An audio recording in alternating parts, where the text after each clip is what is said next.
Tak ada apa?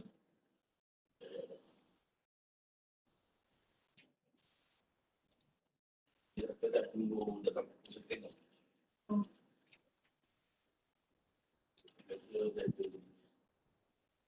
Okey.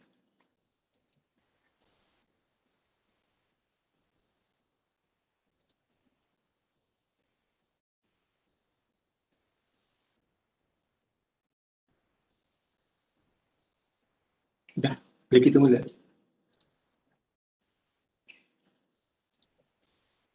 Bismillahirrahmanirrahim. Alhamdulillahirrabbilalamin. Wassalatu wassalamu ala asyrafil anbiya'i wal mursalin wa ala alihi wa sahbihi ajma'in. Rabbi syrah li sadri wa yassir li amri wa hlul 'uqdatam min lisani yafqahu qawli. Sayang selasih berisi minyak, bunga cengkeh di atas jerami. Terima kasih banyak-banyak sudi datang ke webinar kami. Yang berusaha, Teknologis Dr. Ahmad Razi Ramli, Ketua-Ketua Pusat Pengajian, Pensyarah-Pensyarah Kanan, Pensyarah-Pensyarah serta peserta-peserta Seminar Education 5.0 pada hari ini. Sarung ketupat berisi inti, dibawa budak sambil berlari. Kehadiran semua sangat dihargai. Moga webinar bertambah seri. Doa dibaca memohon rahmat. Moga webinar mendapat berkat. Bagi menambah keberkatan majlis kita yang penuh bermakna ini, majlis menjemput saudara Muhammad Izzuan Mahadan untuk memimpin bacaan doa. Dipersilakan.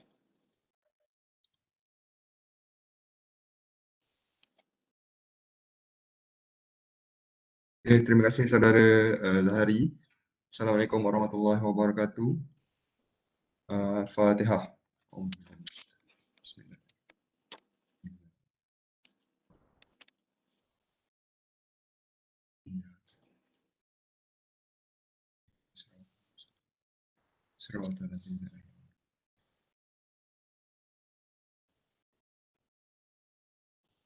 A'udzu billahi minasyaitonir rajim. Bismillahirrahmanirrahim. Alhamdulillahirabbil alamin. Wassalatu wassalamu ala asyrafil anbiya'i wal mursalin wa ala alihi wa sahbihi ajma'in. Allahumma inna nas'aluka ridhaka wal jannah wa na'udzu bika min sakhatika wan nar. Allahumma innaka 'afuwun karim tuhibbul afwa fa'fu 'anna. Barikillahumma lana fi syahri Ramadan. Barikillahumma lana fi syahri Ramadan. Barikillahumma lana fi syahri Ramadan. Allahumma aftah alaina hikmataka wa anshur alaina min khazaini rahmatika ya arhamar rahimin. Rabbi israh li sadri wa yassir li amri wahlul 'uqdatam min lisani yafqahu qawli. Rabbi zidni ilma warzuqna fahma. Asbahna ala fitratil Islam wa kalamatil ikhlas wa ala dini nabiyina Muhammadin sallallahu alaihi wasallam. Rabbi fili wa liwalidayya warhamhuma kama rabbayana shaghira.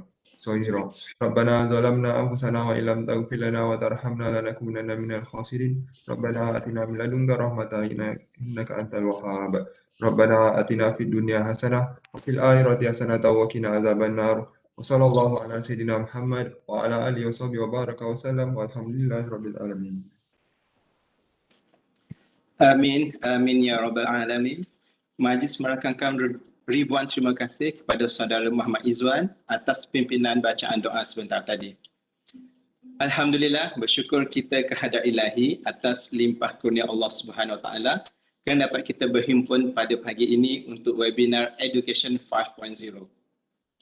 Tujuan dan objektif webinar pada hari ini adalah untuk mengetahui dengan lebih lanjut intipati Education 5.0 daripada pelbagai sudut dan perspektif. Sebelum meneruskan webinar Education 5.0 pada pagi ini, izinkan saya membacakan latar belakang penceramah dalam bahasa Inggeris. Technologist Dr. Ahmad Razi Ramli is the Deputy Rector of Academic Affairs in UiTM Cawangan, Johor, and has held numerous administrative posts throughout his service. He has been involved in many policy-making committees and is responsible for steering the academic and transformation agenda at the university level. In terms of academic appointment, he is a senior lecturer of transport economics in the Faculty of Business and Management at University Technology Mara. He holds MSc and PhD degrees from the Department of Civil and Environmental Engineering, Imperial College London. His main research interests include transport economics, energy and emissions modeling, as well as public transport operations. Technologist Dr. Ahmad Razi Ramli has published in top journals including Transportation Research Part A, Policy and Practice, ND, Transport and Environment, and is a reviewer for the Transportation Research Board of the US National Academy of Sciences and the Eastern Asia Society for Transportation Studies. Okey, sebelum saya menyerahkan majlis kepada penceramah pada hari ini, sekiranya terdapat sebarang persoalan, tuan-tuan dan puan-puan bolehlah menulis persoalan tersebut di ruangan chat di YouTube. InsyaAllah saya akan bacakan persoalan tersebut untuk kupasan penceramah pada akhir webinar ini. Jadi tanpa membuang masa, saya menjemput penceramah teknologis Dr. Ahmad Razi Ramli untuk meneruskan webinar pada pagi ini. Dipersilakan. Terima kasih pengerusi majlis. Assalamualaikum kepada semua rakan-rakan pencara. Pertamanya saya nak tanya Zahari, saya kena deliver in English ke ataupun in BM? Boleh mix, Doktor. Boleh mix lah. Okay, terima kasih sebab agenda Education 5.0 ini adalah satu agenda utama universiti, especially bagi pensyarah. Okay, kita perlulah faham dan kita perlulah sikit sebanyak sedar tanggungjawab ni untuk melaksanakan agenda Education 5.0 bukan saja datang daripada pengurusan yang tertinggi, tapi kita sebagai warga bersama-sama juga harus memikullah tanggungjawab untuk menjayakan Education 5.0. So dia ada banyak perkara atau banyak pillars yang kita kena sentuh dan saya berterima kasih kerana diberi peluang untuk menyampaikannya sedikit daripada banyak kita dah pernah buat taklimat tentang Education 5.0 ni di kampus Pasir Gudang pada 2019 di mana kita jemput pengarah pembangunan akademik Prof. Razi dan di Segamat juga pada tahun 2019 kita telah jemput pada masa itu kita punya mantan TNCA Prof. Kamal untuk hadir dan membicarakan tentang Education 5.0. So kini sampai masa saya pula lah untuk pada tahun 2021 untuk berkongsilah sedikit sebanyak tentang idea apa dia Education 5.0 dan apa yang kita perlu capai. Okay, tanpa mengelengahkan masa lagi saya akan share saya punya pembentangan. Zahari kena bantu saya tengok dah nampak ke tak? Okay, clear, Doktor. Okay, bismillahirrahmanirrahim. Okay, for today, so we'll be talking about Education 5.0. So I think this is an agenda that has been mentioned many times. Okay, from the topmost management, the VC, the TNCAs, Rektor, even myself, and I'm hoping that at this point in time, after having this agenda with us for quite some time, so the next step would be for us, lecturers, to bring this message forward to our students and towards our stakeholders. Okay, so I've designed this slide to provide an overview of Education 5.0 at UiTM. And then before we go into the details of Education 5.0 at UiTM, I would like to talk about the narrative, so the context of what or why we in UiTM think about Education 5.0. So I'm not going to talk about why Education 5.0, why is it not 4.0, what is Education 3.0, because I think the idea is not the team that we select, but the most important thing is the idea behind the team. So it doesn't matter whether we call it Education 5.0 or Education 6.0. So we have to understand, and I guess synthesize the narrative behind why we have to undertake Education 5.0. This big transformation in terms of what we did before and what we are expected to do in the future. Okay, so if you look at who we are, so the main context that we have to look into is that, okay, we have to realize, okay, our role in the national education system as a public institution, we are not small, yeah. So if the success, right? So I'm not trying to put ourselves, to portray ourselves as very important, but indirectly we are, because we are the largest higher education institution.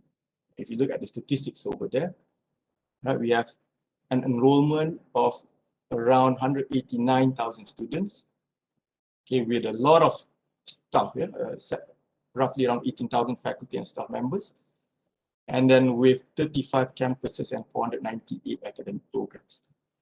And with that context, we have to realize that if we do not move, right, if we fail to provide the right educational teaching, the right educational context to our students, we single-handedly, in terms of the education system, right, represent a big part, right, of that failure if we fail. Yeah? So we are not hoping to do that. Okay, so that is why when we look at where we are, how big we are in the system, so we have to think about not what we have done in the past, but we have to think about more of what we have to do for the future, or what we can do for the future, especially for our stakeholders, our students. Okay, and if you look at who we are also known as a comprehensive university.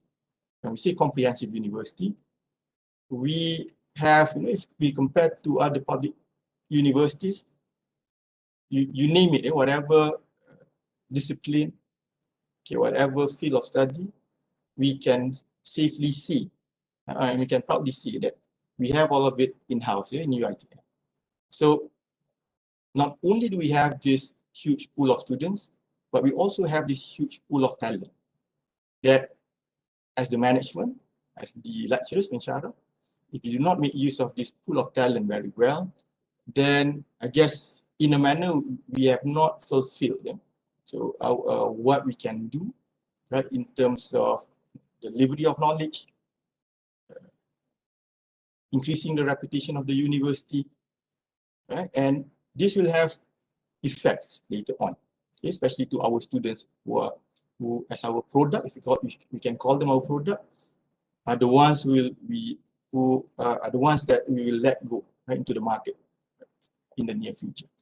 Okay, so these are the things that we have to think about, the context of who we are, and then what we have, and then education 5.0 is about how, okay, we make use of the resources that we have so that we are able to produce students. As an institution, we are able to weather whatever changes that comes into the future. And talking about the future, right, I have to touch upon, right, this narrative, this context, what we call VUCA, okay, volatility, uncertainty, complexity, and ambiguity. As we see nowadays, yeah, so if you take the pandemic that we have, COVID-19, okay, that puts upon us, okay, the need to change in terms of delivery. VUCA, right, this uncertainty, complexity comes in many forms. Yeah, so it's not only in terms of teaching, but it's also in terms of the expectation of what the markets or what the future wants. Okay, so even though we've been around for 60 years, okay, as a university, we have to realize that, okay, the only constant, the only thing that we need to know is that the only constant that we have to deal with is change, right? So change is the only constant. And we have to think in the context of what we are. Yeah? How do we weather, or how do we navigate, okay, this expectation, okay, that the industry is changing, the demands of the private sector, public sector, or the stakeholders out there are changing. Okay, the skill sets, okay, that is required by or placed upon the students are also changing. So how do we put this together? So how do we ensure that in doing our job, okay, so we are not thinking or living in the past, okay, but we, okay, as a living organization, okay, we prepare not only ourselves, but most importantly our stakeholders, okay, our students, the nation, right, for the coming changes in the future. So this is the narrative that we have here. When the management thinks about education 4.0, so I remember, so this idea comes very well. When I started off SKPP in 2015, right, so we've heard about this, 2016, Dr. Hassan, right, being our right, an administrator, right, from the private sector, all these mentions there. So his idea, so his aspiration, I can share with you his aspiration is that he mentioned that, okay, yes, we can be proud that, okay, we've taught, okay, we can deliver, right, our lesson, our education to quite a big number of students, 180,000 students. But he wants to change the narrative in the sense that how can UiTM, so the perception in the past is that UiTM is for those who did not perform well. And then he said that his aspiration is that we have to prepare, right, for a time when the market is opened up, okay, when UiTM has no longer the advantage of being a provider of education with the lowest cost of education. So what will happen then? Okay, what will happen then? So that got KCA, right, back then, Prof. Sohaimi, and Prof. Kamal, so thinking, so how do we navigate, how do we move this big institution so that, yes, we are proud of our past, but most importantly, we can be nimble enough, okay, to face the expectation of the future. Okay, so with that aspiration, so, and then we went down and then we looked at what we are actually, right? So we are a provider of education, right? And this education is provided so that our main customer, our students, and they complete their studies with us, they can go out there and then they are able to, right, their qualifications, the brand that they carry, UiTM, meets, right, the demand. So, and we look at, okay, so this was taken from HCA. So we look at what is changing in the education sector. And then we noticed back then, okay, in 2002, yes, out of that 20 skill sets that is required by the organization, by the industry, okay, so grade is one of it. It's not the top 10, but it's within that top 20. Okay, and we look at what is the requirement now. And if we look at the demands of the industry, so again, I've taken this slide from HA presentation, and then we can see the requirement, okay, that is placed upon education providers, right? That is placed upon students, okay, by employers. And we can see that there's none over there that talks about grades. Okay, so employers or stakeholders are talking about living skill sets. Okay, they are talking about working skill sets. And you can see over there, okay, from an organization last time, so we look at what we did last time in terms of our assessment, pentaksiran. So we focus many things here on, right? I think we focus a lot on delivery of the content, right? We focus a lot on the cognitive, right, aspect, right? But please, right, in context, relatively, right, lower emphasis on other domains. Okay, but when we look at what is required by the employees out there, so we can see that cognitive skills, okay, is only a small portion, or just one of many things here that is required by the organization. So, and this is what we are trying to do here with with Education 5.0, taking into context, okay, what is required out there, and then put this context with what we have done in the past and think of how we can change what we have done, okay, without disrupting our core business. So again, disruption will happen, especially when we have changes. So as I said earlier, so as a lecturer, okay, we cannot expect to remain constant, to remain static. The only thing that is confirmed is that change. We have to be prepared for change. All right. So with that aspect in mind, so yes, HA did this survey, right, between 2015, as I said earlier, started off here. This Education 5.0 started off very early, right, to 2018. And then they went to the ground, right, talking to our students, okay, asking them, so what do they think? Okay? What's their feedback? How should education be delivered? Okay, and surprisingly, from the response that we see is that so our customers, our students, are also thinking about the same thing. Yeah? So when they imagine, right, those who are trained, right, perhaps in for example, so perhaps overseas, for example. So they are not talking about the aspect of the content or the cognitive aspect of education, but they are talking about things, the idea of having that independence, having the idea of instead of having a didactic, didactic means teacher-student approach. They're thinking about more education should be more of a partnership, okay, where they are allowed to provide inputs to the education, they are allowed to provide inputs to the content, okay, and they want learning to be, right, an effort that allows them to connect, okay, with the things that they do not only in class but the things that they do outside of class. Okay, so if you look at the statements, so these are student statements. So again, I got this from BHCA.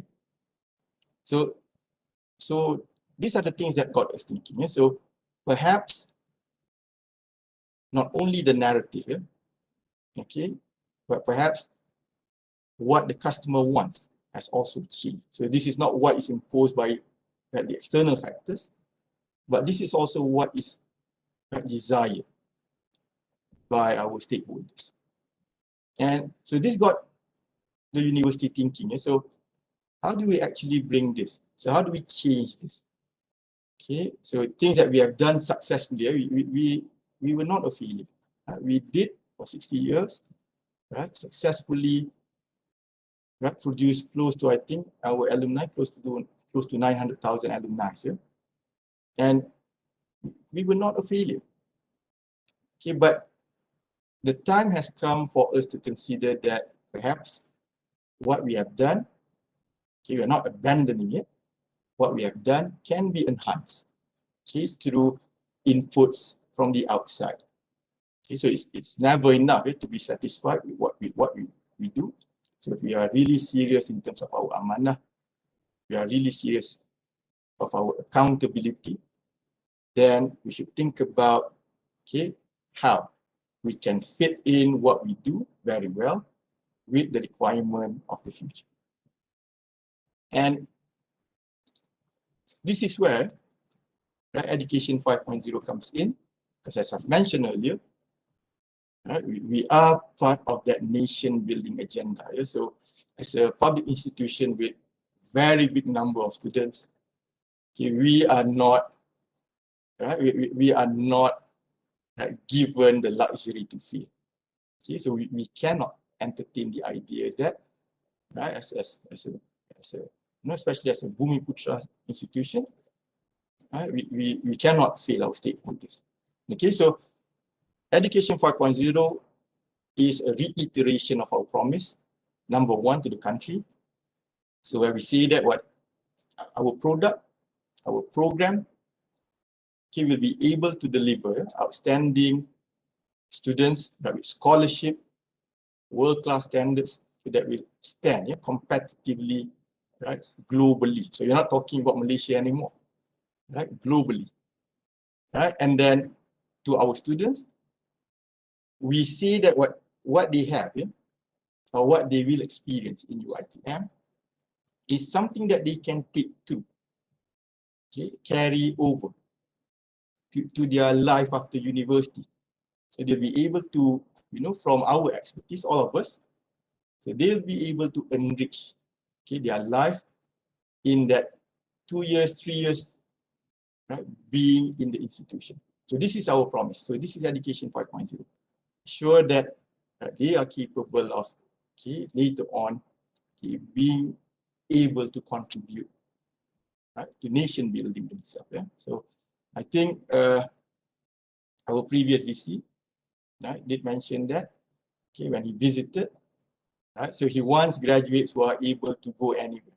So if you put the resume, if they send in their resume to any employers, not only in Malaysia or not only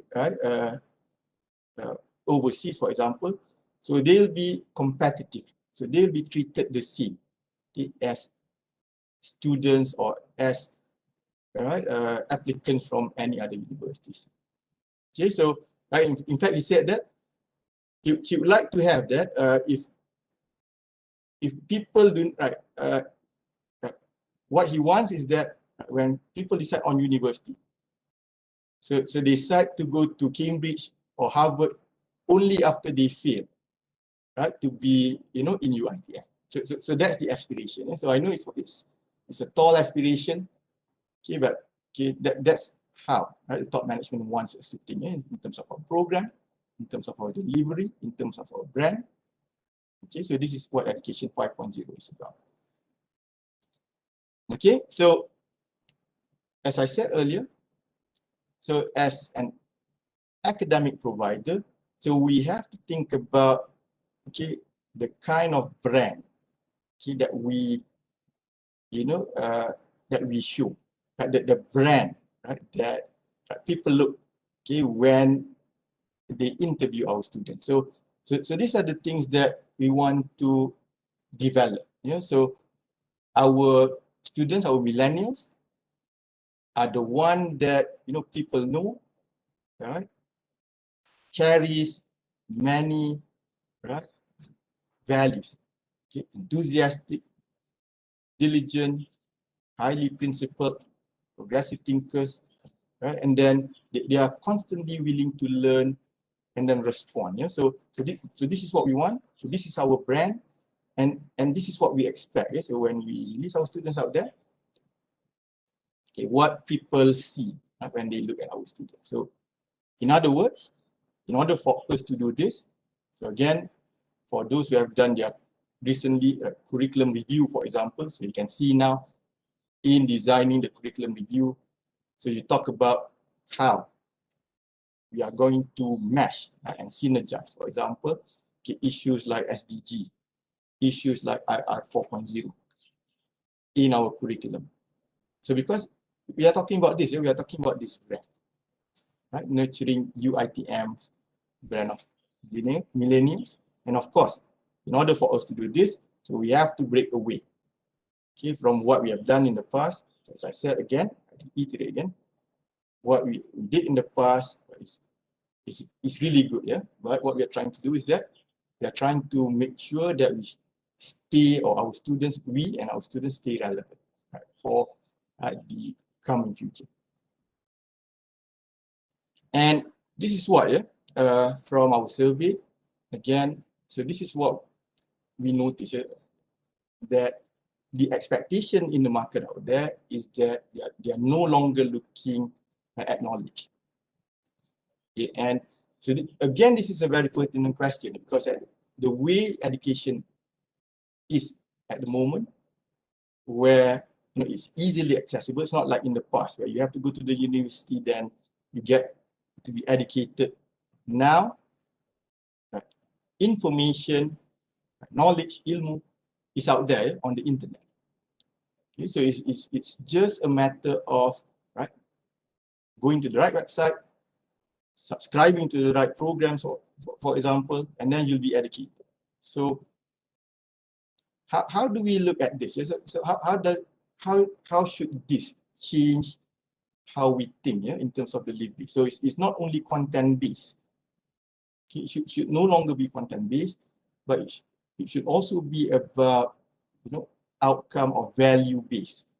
Okay, and again, I may digress. I talk about CEO, PEO or CLO, because this idea is about this. So when we design a curriculum, right, it's not only about the content anymore, it's also about the learning outcome, because the learning outcome is designed for us to ensure that whenever we teach, we are also talking about these factors, these factors that employers look for in their future employees, right? So how do we introduce resilience?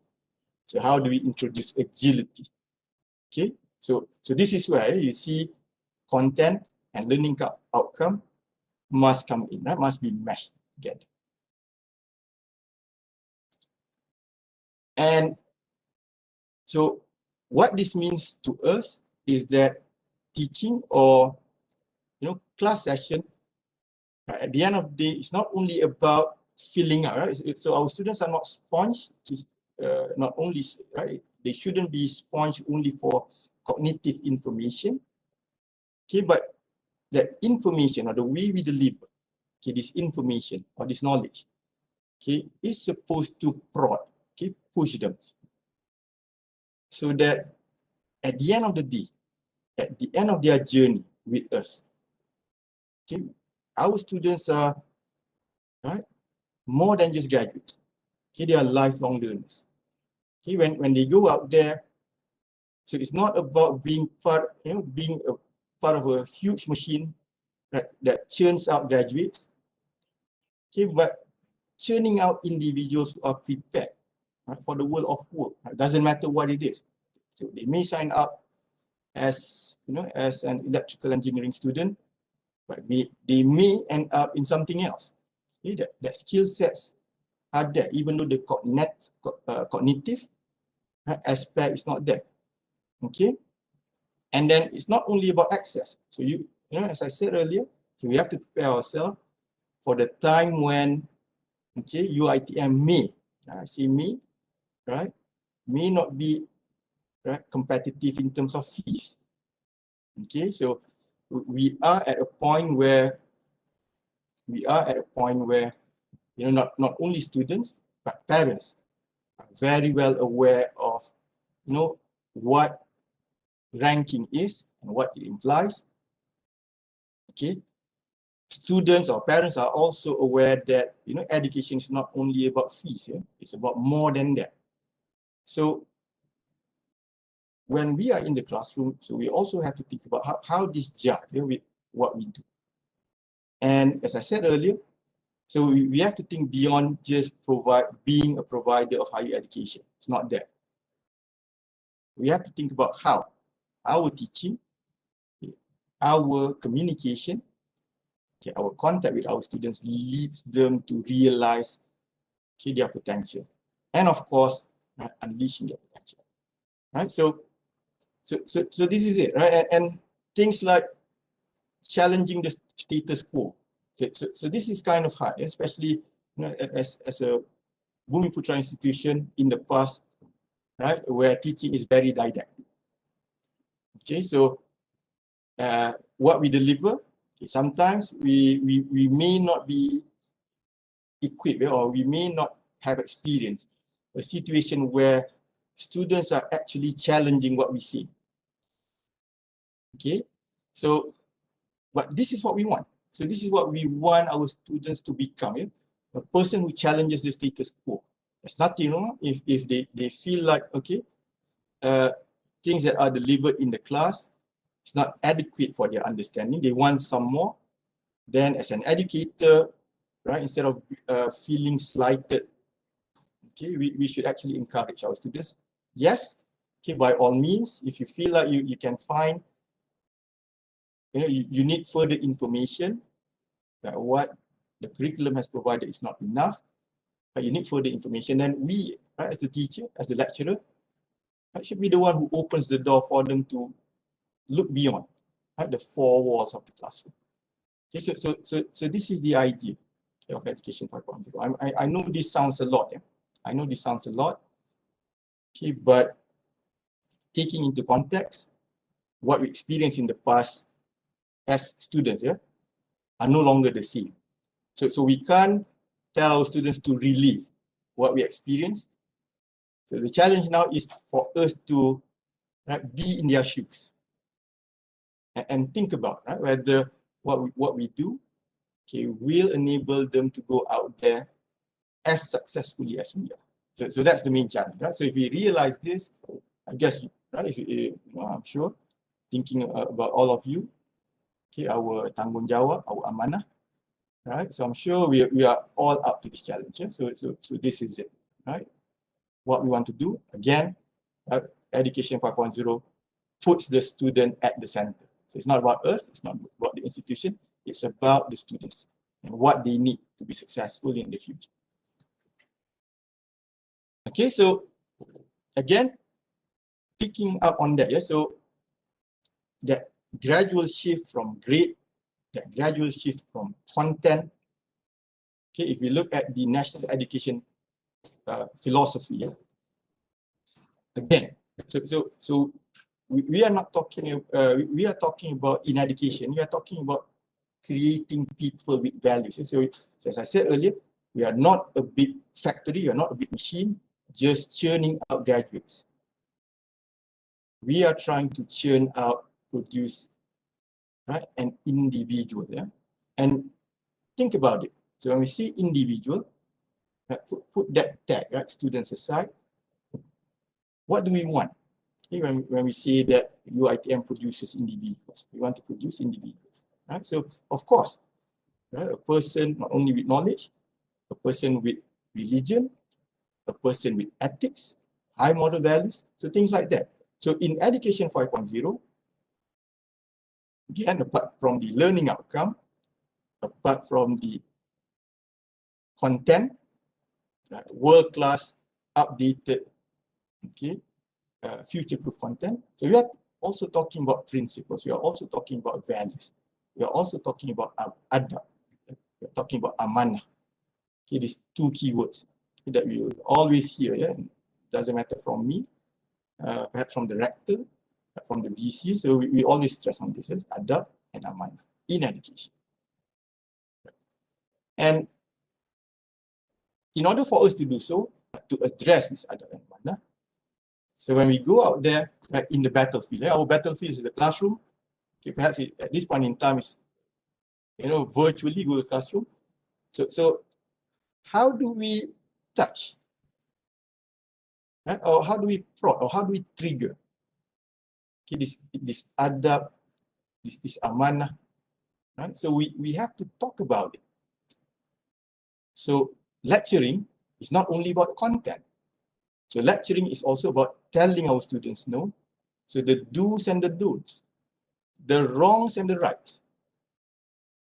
Yeah, so we always hear that, okay, especially during this, you know, complaints, comments, right, during this ODL session for the past 3 semesters. So, okay, I don't trust my students 100%. Okay, I think they are not being honest. Okay, I think they are cheating. Okay, they are not doing things honestly. Okay,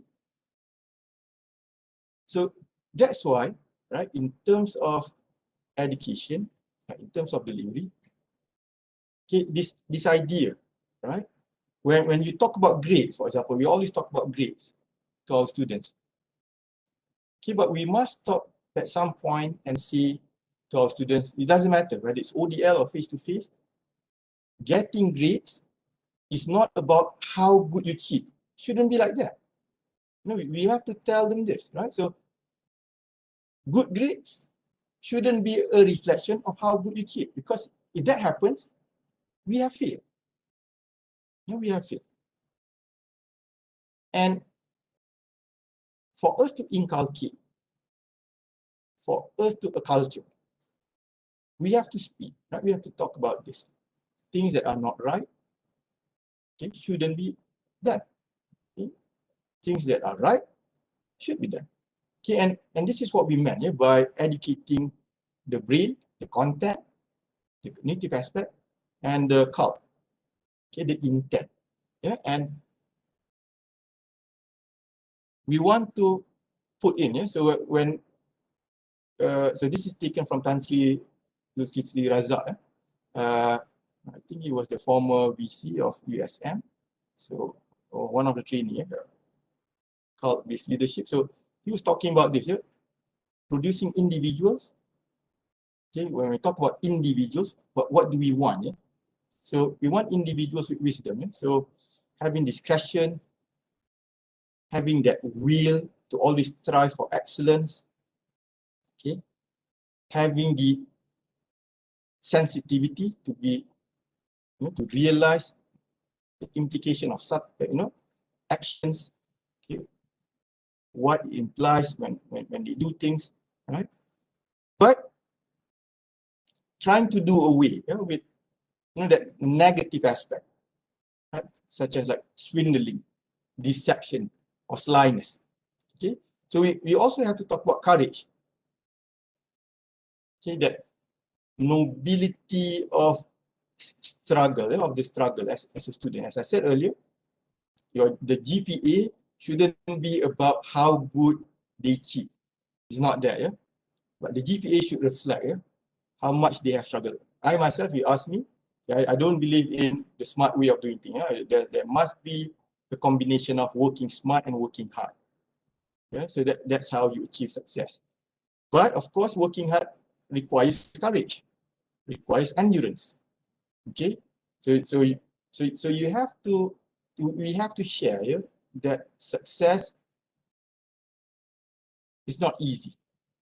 Success is not easy, and we have to have this, this courage.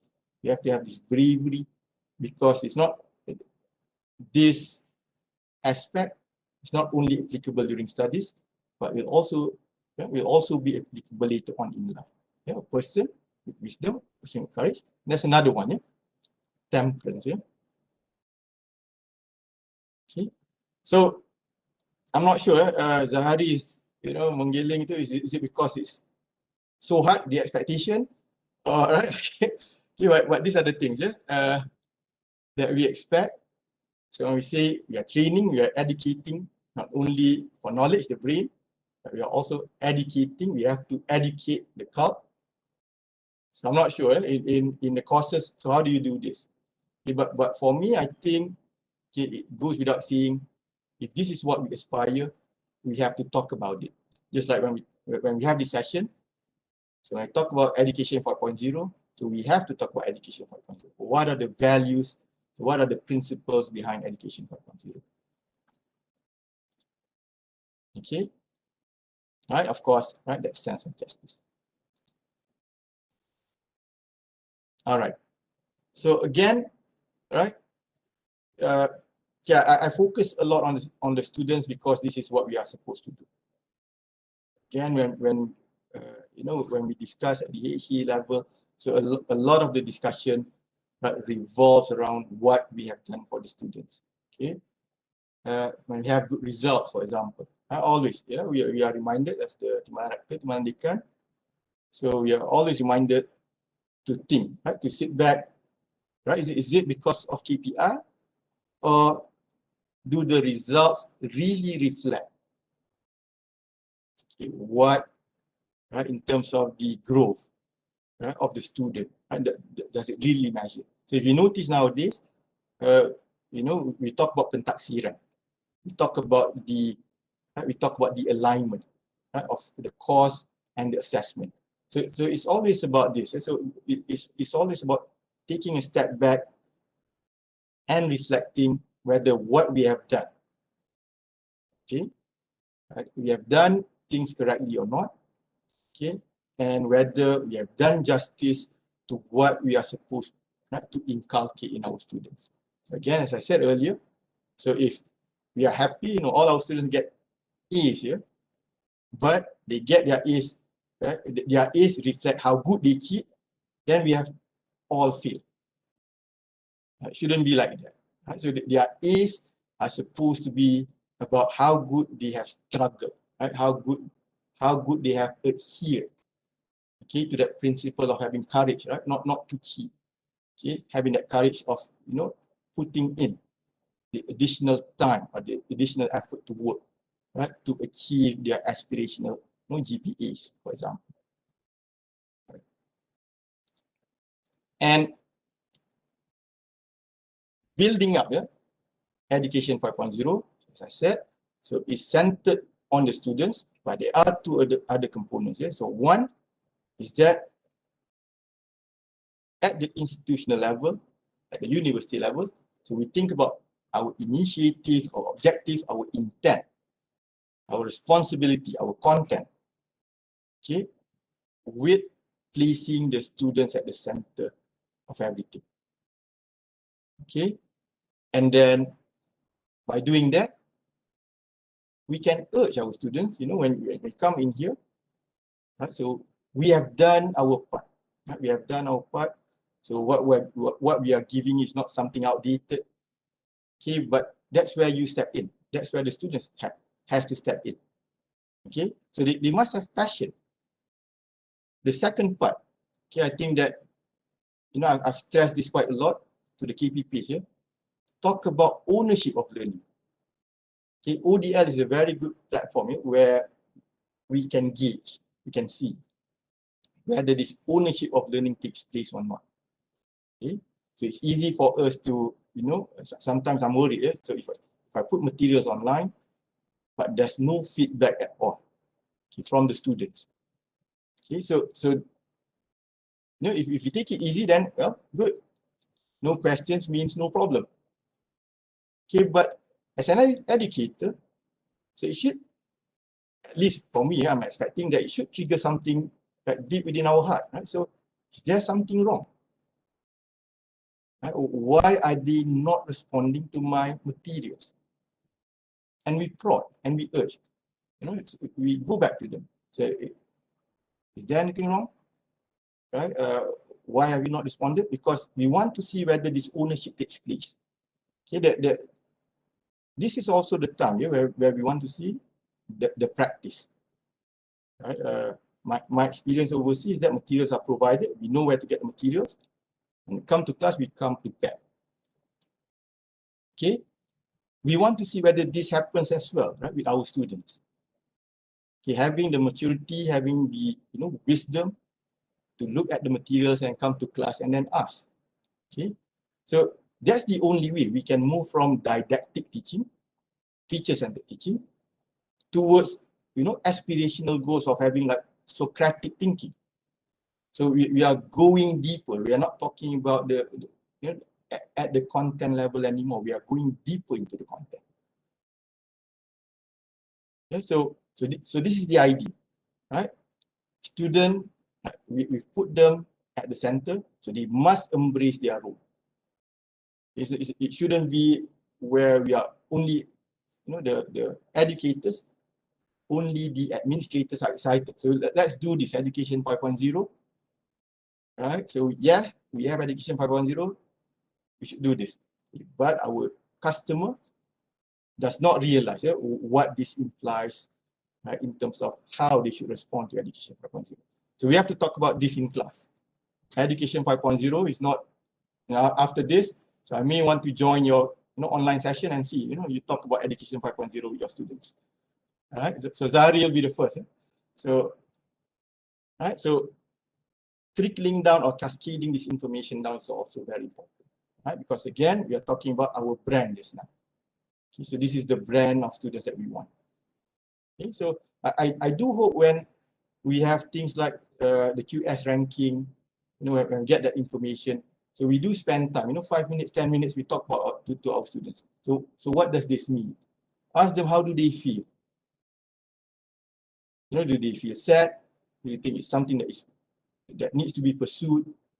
Okay, how does that ranking reflect on them? So we need to talk, right? So that they need to realize that, moving up the ranks, okay, it's not only about having, world-class educators. It's not only about having world-class institution, world-class facilities, but we also need to ensure that our students are world-class. Because at the end of the day, right, the stakeholders do not see us, right? Do not see me, do not see Zahari or Dr. Nadia over there. They see our students. Right? They are the one who carries our brand. So it's very important when we talk about this. We ensure that they understand. So what we want them to achieve, what we meant by saying we are producing individuals inside. And they should embrace that role as a learner. They should, own the learning. And of course, the third part is all of us. So I know a lot of us, apart from teaching, right, the younger generation, so come to the university with aspiration to do research, right, to contribute to the body of knowledge. Okay, but yes, this can take place. Okay, but again, being in a university, so it's not solely about, researching for the sake of research. It's not only about researching for the sake of publication, but we have to conserve, right? Become a conservator of knowledge. We have to bring whatever knowledge, discovery, into the classroom. So that's how our students grow. So that's how they understand that knowledge is not static. So what we are teaching them is just a small part of what they will, at a later time, they themselves will perhaps want to discover. Okay, but so this is the thing. That's why we encourage. Apart from teaching, we encourage very much nowadays to publish, to have PhDs, what we call expert lecturers later on. Okay, because we want you to bring all of this back to the students. Okay, so whatever the benefit we get for ourselves, yes, we acknowledge, but most importantly, the time that we spend discovering, should be also spent conserving and transferring this knowledge to our students. Okay, so this is how we brand, at least from UiTM's point of view, when we see education 5.0. So what we want now is that instead of didactic, I use the term didactic. So didactic is teacher-like. Okay, so last time we say they believe. If they do not believe, we get angry. Shouldn't be like that. So that's education 3.0. So what we want to have now is that learning is learners driven.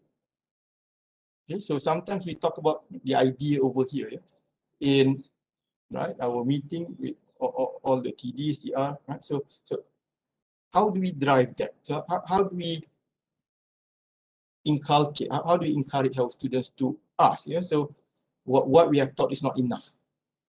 Okay, we want that to happen in the classroom. Okay, and we would like them to be able to, later on, as you can see, things like introducing personalized learning pathway. So we do talk about things like micro credentials, right? We do talk about when we do Wisdom Wednesday, the basket of courses that we allow, okay, to our students. Okay, shouldn't be from within our faculty alone.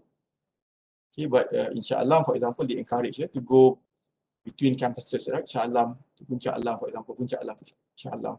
And then what we've done, I guess recently in UiTM Johor, so where we allow, we broaden the pool, in at least in the Faculty of Business, of the courses that is allowed to be taken by the students, to also include engineering courses as well. I think that's what we plan for next semester. If we have degree programs that does not have final exam, okay, so we can put that into the basket and we can do it.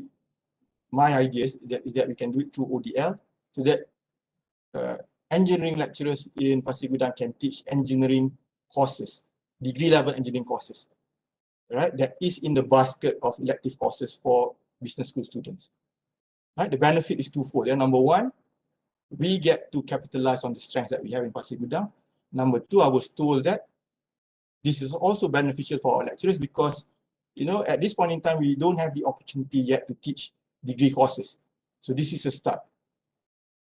And then number two, teaching degree courses is also part of the requirement to become, I do not know, correct me if I'm wrong, to get your IR, for example. Yeah, so this is how we benefit, okay, by looking at that broader picture, so by thinking about that personalized learning pathway. So it's not only about the students, but we do have the benefit as well. And this is what we want to do, especially in our case. I remember the speech by our, his farewell speech before he left the OBC.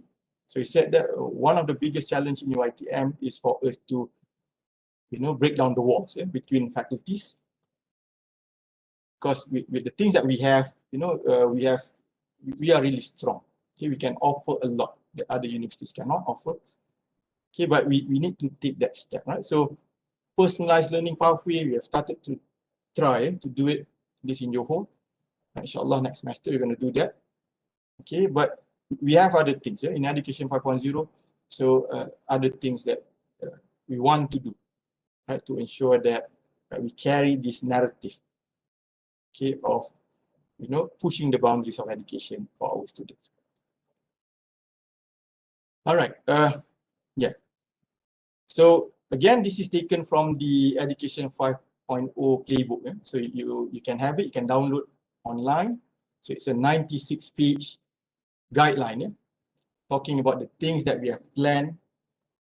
Okay, at the end of the playbook, you can see here, so what BHEA has planned for the coming years. So what's going to take place when we talk about Education 5.0. But at this point in time, I'm just going to focus on the pillars, the things that will drive, or the foundation of our Education 5.0 framework. So again, so at the topmost over there, you see we are talking about our product, our students. Okay, and again, we are not only talking about content, so we are talking about that inspiration, that values. Okay, and the first one is when we talk about coherent and relevant curriculum. So again, this is our promise. So that's why. So in terms of application, in terms of operationalization, curriculum review must take place in the past 3 to 5 years. So recently we were talking about, if changes needs to happen, so you don't even have to wait, right, between 3 to 5 years. So you can, if you see there are changes, okay, that needs to be implemented immediately, yes, why not? Okay, and when we say providing a relevant curriculum, so we're not only talking about program, because we can now modularize. So we can change also, we should strive also, if you look at the course level. Now again, recently I was talking about that CDL CQI. So what do we do with that CDL CQI?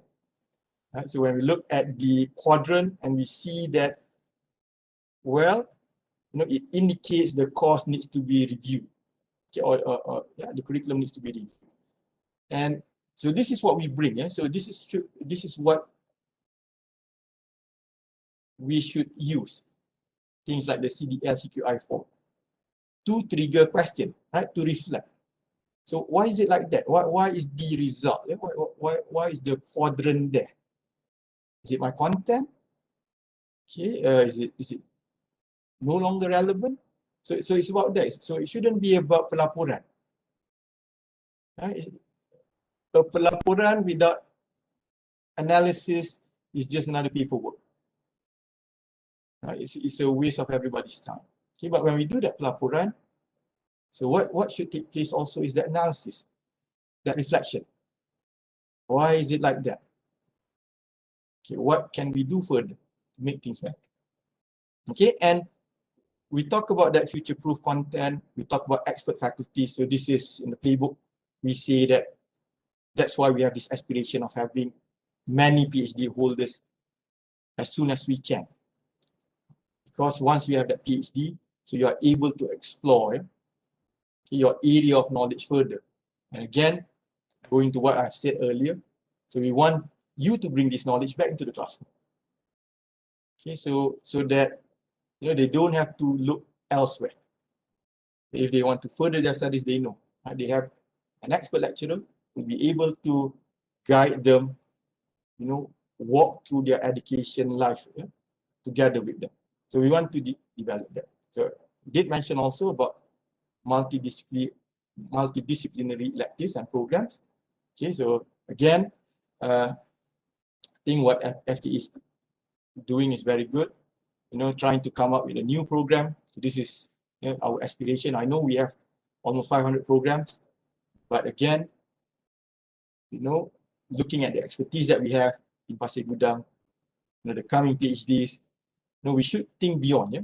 So it's not only about work. Yeah? It's also about what collectively, as a whole, as a team, we can offer to our students here in not only in Johor but also around Malaysia. If we can think of a better program, new program, why not? The question is why not? Okay, and we have a very good track record in Johor. So we have 2 programs already done. Yeah. So and looking at the intake, investment management and digital marketing. So the amount of students that we get is beyond our expectation. Beyond our expectation. So this is what we hope. Perhaps as a reflection, so if we can do something that's relevant to the future, perhaps we can actually fulfill our expectation, fulfill our aspiration of having more and more students in our Pasir Gudang campus. Okay. All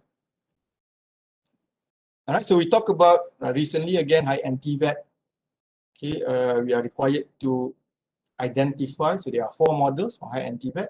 So all of our programs must be classified under which categories of high-end TVET program. So again, because now instead of being just theoretical, so employers out there expect our students to have that skills, skill sets. As I said earlier, not only life skill sets, okay, but skill set for work. So we are trying to brand our programs as being high-end TVET, high-end TVET program.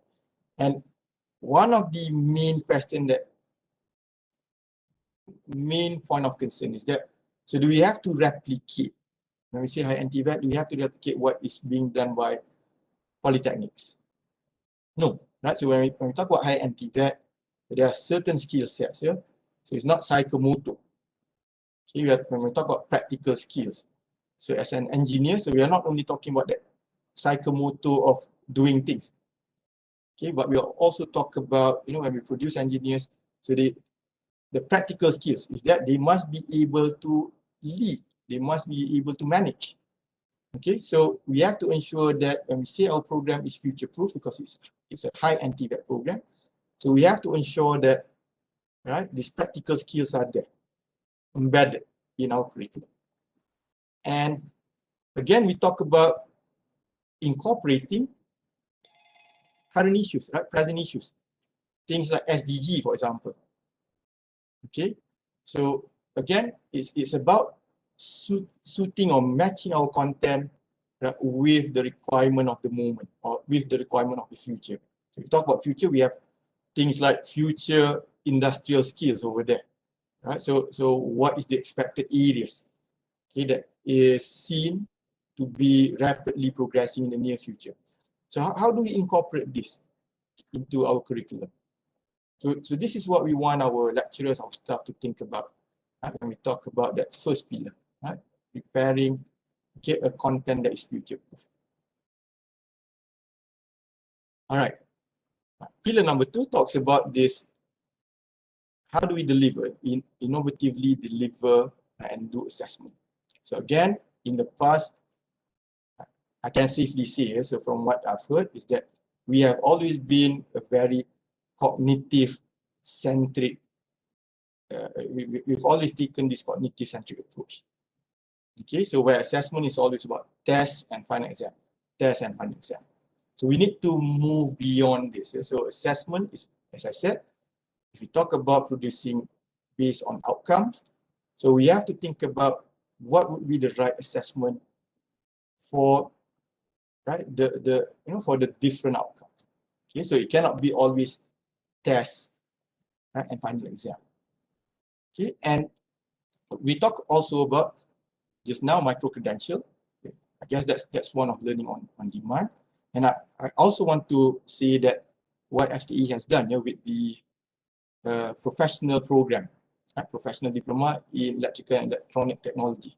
Okay, so it's also an example. I'm going to use that as an example of learning on demand. Yeah? So where the industry comes in, okay, they tell us what they want, what the industry want, and they want us to be a partner, okay, in designing a program that meets what the industry wants. So yes, we have the academic regulated program for our students, but learning on demand also entails that we seek opportunities, especially in that case, where the industry comes in and asks us to develop a program, because that's what they want. Yeah, so that's what they want. And this is an example of us being nimble enough, agile, flexible enough to see that, well, learning can take place, so not only traditionally with our, conventional students, but it can also take place beyond. Yeah? So as long as the stakeholders out there or the clients out there talking about education, so the challenge here is that we must be able to step up to it. Right? So yes, we can step up to the challenge. We can provide learning on demand, okay, based on what our clients want. All right. Well, of course, so we talk about meaningful learning experience. So this is what we are trying to do again with, I think the recent initiative that I mentioned is about collaborative teaching. So again, of course, at the macro level, at our level, so we want to try to, it's not only about, it shouldn't be about that. Okay, don't misunderstand. So it's not only about optimizing the manpower. So that's management talk, right? Optimizing the manpower.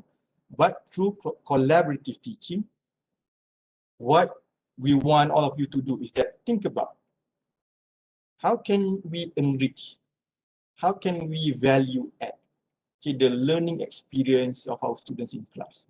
So for example, if you can have your former supervisors or industry expert to come in, okay, to provide context. So we're not only talking about content. Yeah? So when a lot of the time people, when I say, if you want to do collaborative teaching with other campuses, always think about the ACAD, how are you going to do things. You shouldn't limit yourself to that. Yeah? So even if content you have to cover more, okay, but you feel like bringing in, an industry expert, a bridge engineer, for example, to explain. It's not content, it's experience. So that is also collaborative teaching. That will also enrich the experience, enrich the interaction of students in class. Okay, so we want to have this. So again, this is something that we've talked about 2019, 2020. So we are doing it now. Right? Collaborative teaching. Okay, and again, the idea here is that it's not so much about workload. It should be driven by whether this will enrich the experience of students. So I'm sure if you think in that context, we would want to explore collaborative teaching. Okay, so this is more in terms of the what we call learning environment. Of course, so we are talking about technology now. So we are talking about, they can learn from peers, for example. We are talking about initiative like UCE. We are talking about initiative like Sulam, for example. Right? So learning not only from the expert, but learning from the community. Right? So we want to take learning beyond, okay, what we have in the beyond the four walls of the classroom. Okay, so how can we do this? Right, sharing of online materials, for example. Right, so if you think you have a colleague over there in Shah Alam or elsewhere that is very good at a particular course and has a very good learning materials, for example, then why not? Yeah, incorporate that as part of your teaching. Okay, or if you have a very good material, right? So if you are recognized as being a very good educator for a particular course, so why don't you share? Right? Why don't you put it online and say, hey, everyone, I have these materials, I think it's really good. I think we should incorporate this, right? Especially the LIC, yeah? Right? In all of our classes, for example. So this is what we want to do. Yeah? So no longer students, my student, my teaching. Okay, if you think your colleagues are better than you at teaching for certain things, right? Why not? Okay, tell them. You can go and see, right? Him or her, learn from him. But having said that, so it's also a challenge.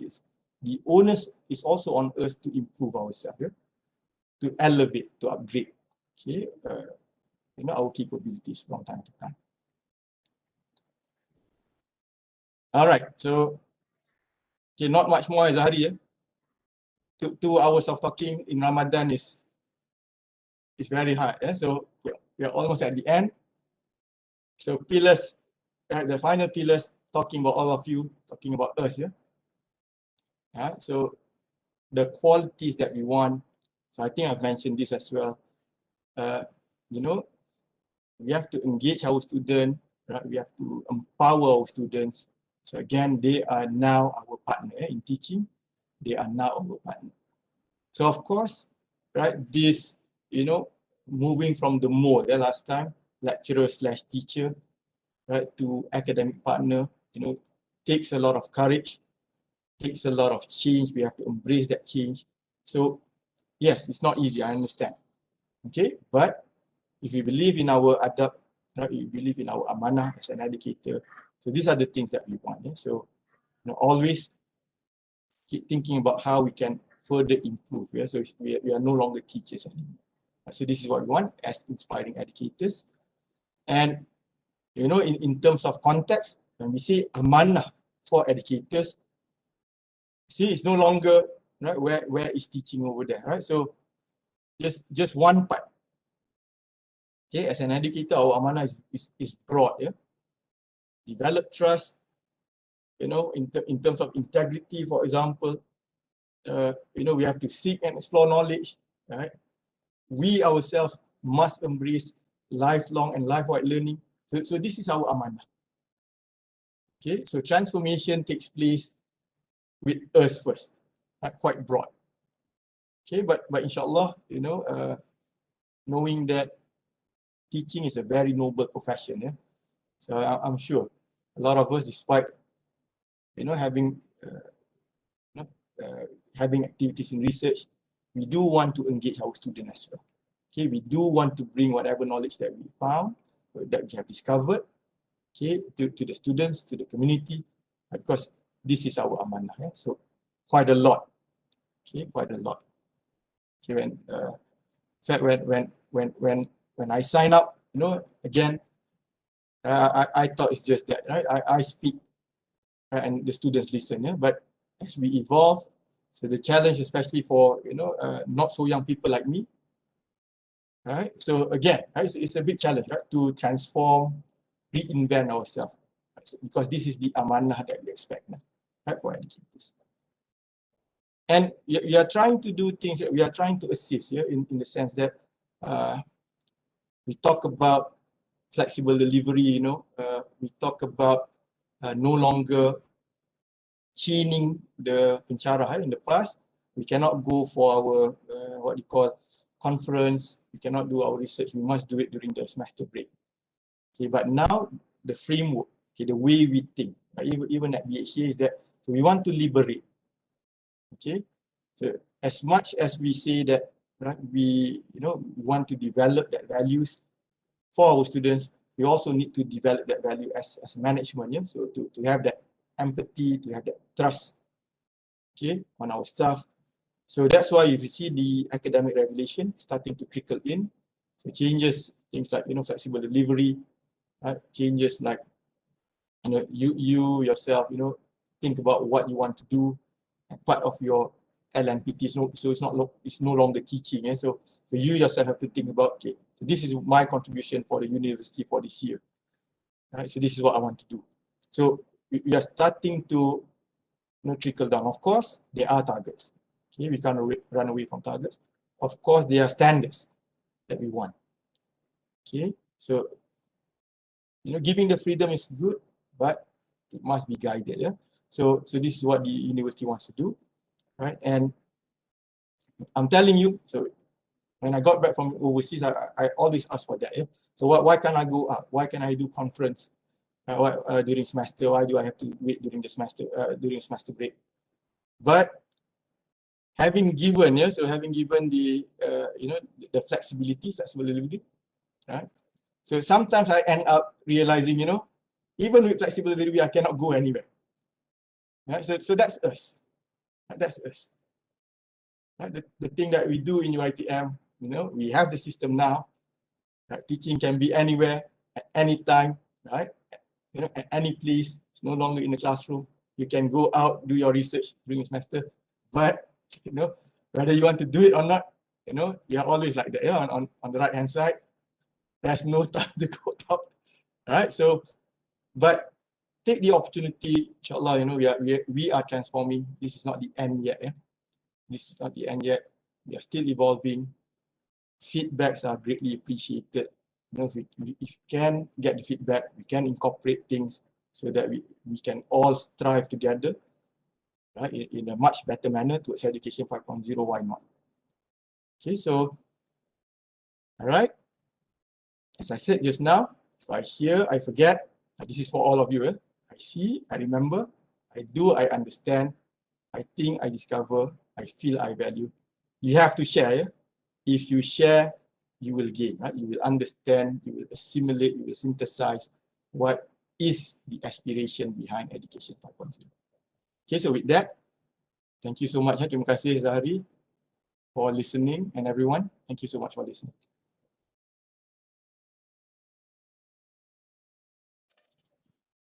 Terima kasih Dr. Razi atas penerangan yang padat dan bermanfaat berkenaan Education 5.0. Kita ada satu soalan dekat sini, Doktor, from Raziman Muhammad Yusof. Dr. Razi, how do we nurture passion on students? For example, transport students who are still in the dark about career paths and future in transportation industry. And how do we, as an educator, nurture their interest and passion? So that's the question from the Raziman Muhammad Yusof. Okay, very good question, and transport as well. I think you have to, as I said, education or teaching and learning should already move beyond, so classroom. So in order for us to inculcate that passion, so we have to talk about, so it's not only about content. I just find that the level of student nowadays that we have, I think if you talk about the content, they'll be able to seek the content on their own.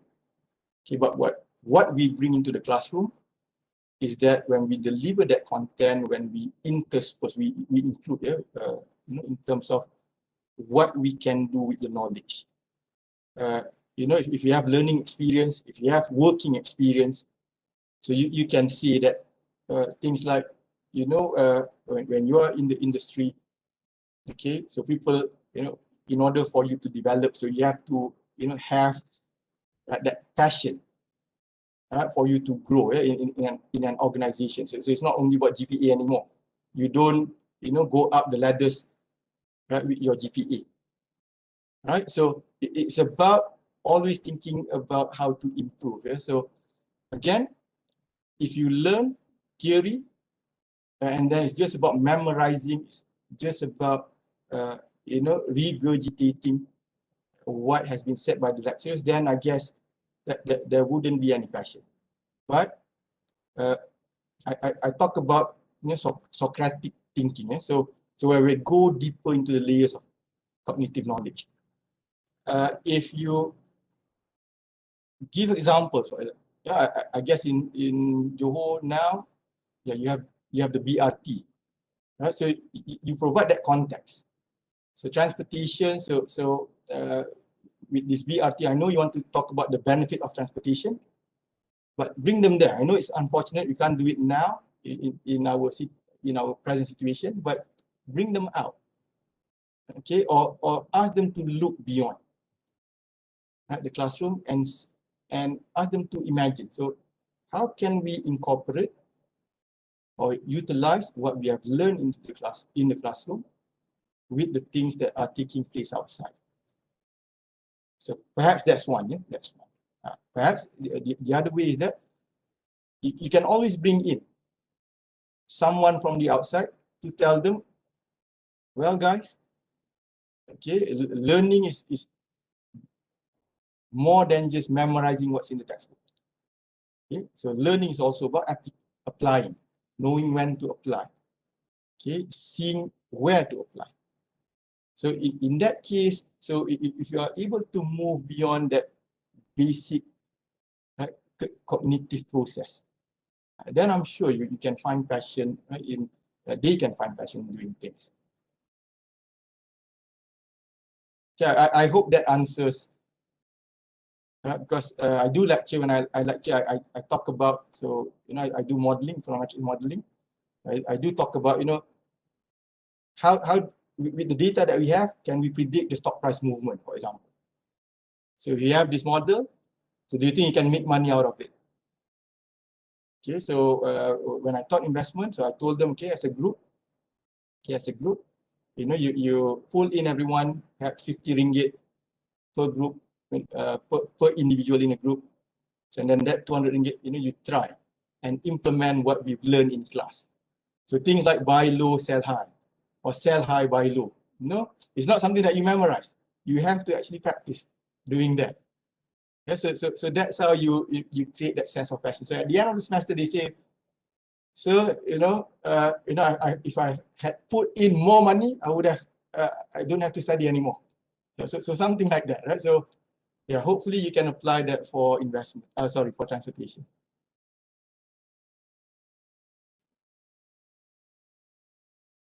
Okay, thank you very much, Dr. Razi, for the answer. And then, Dr. I have one question on this Education 5.0. So during this pandemic, especially, so how we want to measure, how we want to develop this adab and amanah during our teaching and learning. So macam mana kita nak measure yang kita ni betul-betul deliver the content and then that relate dengan adab and amanah. Dan macam mana kita nak student jadi seorang student yang beradab dan beramanah during this ODL, especially during this pandemic. So that because this adab and amanah is one of the important contents in Education 5.0. So we as a lecturer, how we want to be adab and beramanah educator, and at the same time, how we want to develop, how we want to measure the adab and amanah itself from student perspective. Thank you very much.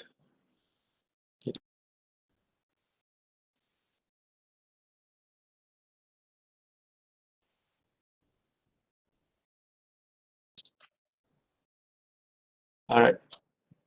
Zari termute saya macam tadi. I think that's a challenge lah, macam untuk kita bercakap tentang, kita boleh cakap tentang idea nak menghasilkan insan ni adab dan amanah. Tapi I guess an idea will remain an idea kalau kita tak bercerita, kalau kita tak share, tak berkongsi.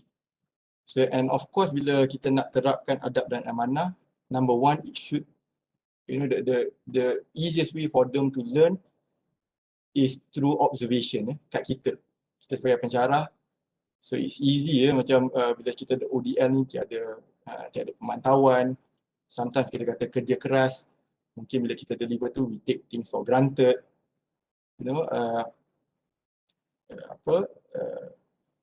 we don't go beyond apa yang kita expect, we just talk about the content tu.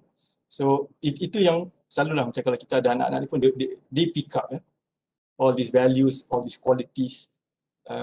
Sama juga macam student. So if we talk about adab, kita cakap tentang amanah. So adab yang paling senang contohnya menepati masa.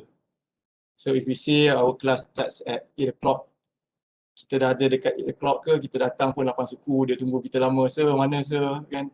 Kami semua dah tunggu ni kan. So that's one thing. And the other thing yang kita boleh stress kepada pelajar ialah especially macam saya kata tadi lah, pentaksiran. Ramai macam yang ada case contohnya yang macam pensyarah kurang yakin dengan jawapan yang diberikan. Kurang yakin bukan apa, kurang yakin sebab ni jawapan ni benar-benar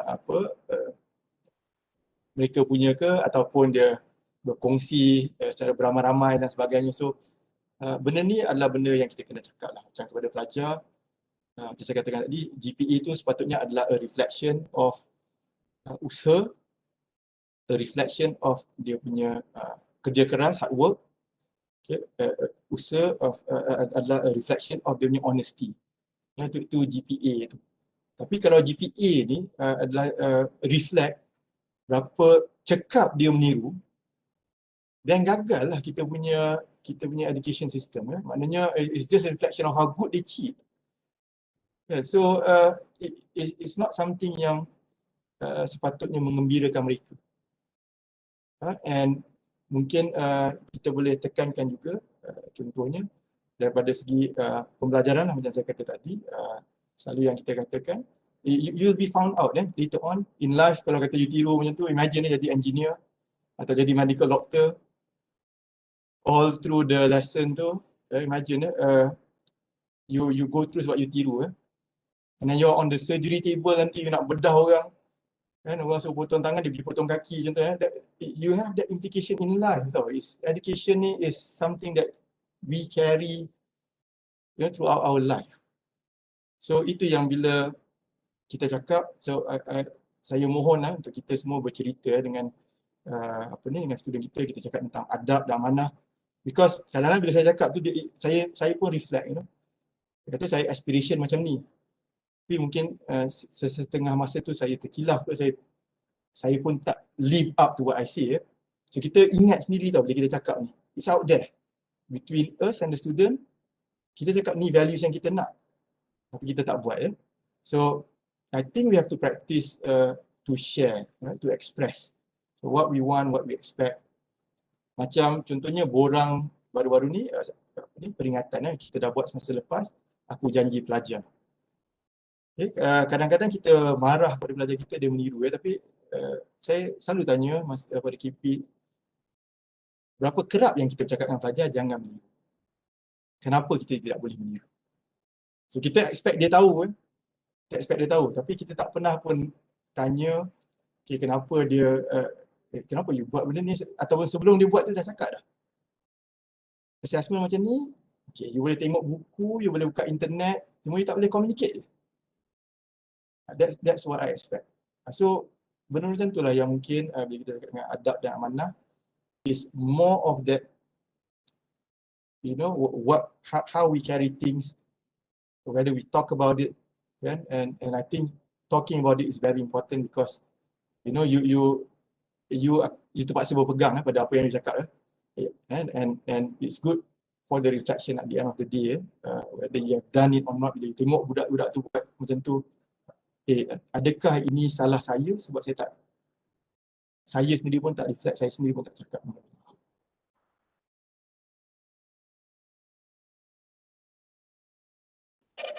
Dr. Razi, terima kasih atas jawapan yang saya rasa memuaskan hati semua pihak. Okay. So kita satu sama lain ada peranan sebagai pendidik dalam menyebarkan adab dan amanah dalam diri kita jadi pelajar, insyaAllah. Okay, terima kasih sekali lagi kepada teknologis Dr. Ahmad Razi Ramli atas kupasan intipati Education 4.0 yang saya rasa sangat-sangat padat dan sangat-sangat bermanfaat kepada semua staf lah, insyaAllah. Okay, semoga webinar kita pada hari ini akan mendapat keberkatan dan rahmat daripada Allah Subhanahu Wa Taala, insyaAllah. So saya rasa tiada lagi soalan di ruangan chat di YouTube. So kita akhiri webinar kita pada hari ini. InsyaAllah boleh isi pautan kehadiran di ruangan chat YouTube. Boleh klik pada link yang diberikan. Okay, di kesempatan ini juga saya ingin meminta ampun dan maaf kalau ada sebarang kesilapan yang saya lakukan sepanjang mengendalikan webinar Education 4.0 ini. Saya pun sama, saya pun nak minta maaf kalau tersilap ke tersalah menggunakan perkataan ke menyakiti hati sesiapa, saya minta maaf. Tapi yalah, kadang-kadang kita manusia ni kita tak lari dari buat kesilapan. Saya cuma harapkan bermanfaat. Sebenarnya hari Ahad itu saya terfikir untuk pergi ke Pasir Gudang sendiri. Saya ingat berjumpa dengan FKE sahaja. Saya ingat nak datang. Tapi saya difahamkan benda ni kita buat siaran untuk semua kan. So Betul. kita buat secara online lah. Sebab saya dah dapat vaksin. So boleh pergi dah. Oh, kami kat sini belum dapat vaksin lagi, doktor. Okey, ya. InsyaAllah, okay, sesungguhnya yang baik itu ialah datang daripada Allah dan yang buruk itu datang daripada kekilafan saya sendirilah. So, semoga kita ada, lepas ni kita boleh berjumpa lagi dalam pertemuan yang akan datang insyaAllah dengan kupasan yang lebih detail dan lebih bermanfaat insyaAllah berkenaan Education 5.0. Semoga apa yang Dr. Razi kongsikan hari ini dapat kita praktiskanlah dalam kita punya kehidupan sebagai seorang pendidik dan sebagai hamba Allah. Okay. Oleh yang demikian, tiada lagi persoalan. So, kita akhiri webinar kita pada hari ini dengan tasbih kafarah dan suratul As. Sekian, wabillahi taufiq wal hidayah. Wassalamualaikum warahmatullahi wabarakatuh. Terima kasih banyak-banyak sekali lagi Dr. Ahmad Razi. Terima kasih Zari. Terima kasih sebab jemput saya. Ya, assalamualaikum.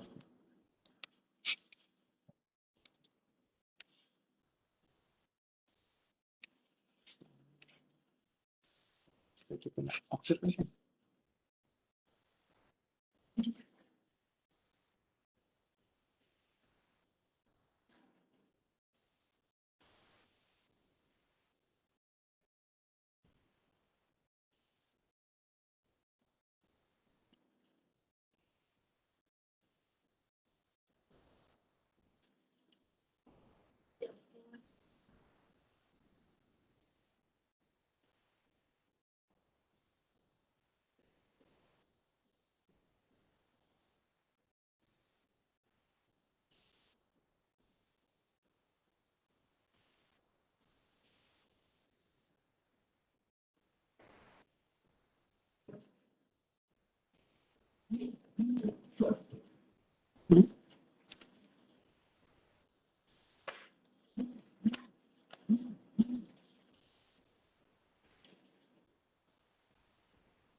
Semua tak boleh takut.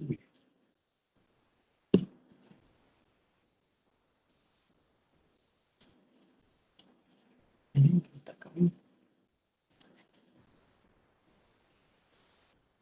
Tak dilihat dia.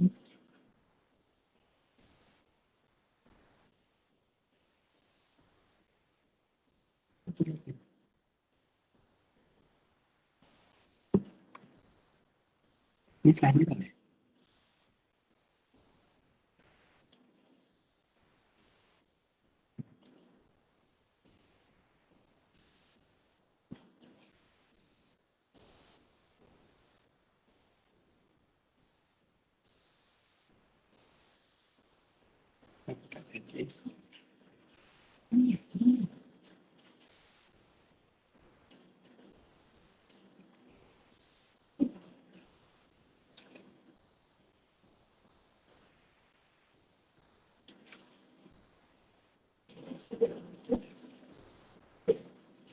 Okay.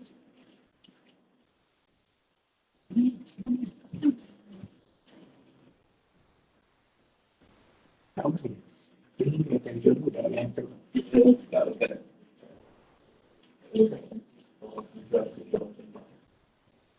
Kenapa kat webpage? Start tak ada kat webpage.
Dah